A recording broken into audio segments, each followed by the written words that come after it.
اوعى في يوم من الايام تزعل على حاجة خسرتها. خليك واثق ان ربنا هيعوضك اضعاف وهيشبعك. اوعى تزعل على ايام عدت من عمرك، وخليك واثق ان العمر في ايد ربنا.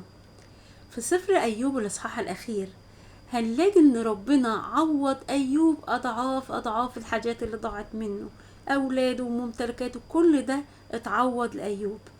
طب العمر يا رب اللي عدى من ايوب عوضته عنه؟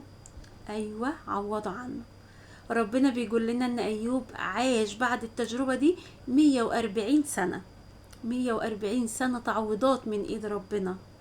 خليك دايما واثق ان العمر في ايد ربنا، التعويض في ايد ربنا. اوعى الشيطان يهيأ لك في يوم انك انت تقف عند حاجة، ان انت خسرت مثلا وليكن فلوس، خسرت ايا كانت الحاجة اللي انت خسرتها، تبعد عن ربنا وتقول انا كده حياتي وقفت خلاص. اوعى تقول ان انا كبرت فما عنديش فرصة ان انا اقدم توبة. احنا العمر اللي فات خلاص فات، والعمر اللي جاي ده في ايد ربنا مش بتاعنا احنا. فاحنا المسؤولين عن كل ثانية بتعدي من عمرنا. اوعى تقف عند لحظة او حاجة خسرتها. خليك دايما واثق ان ربنا هو اله التعويضات. يومكم جميل ومليان خير وبركة.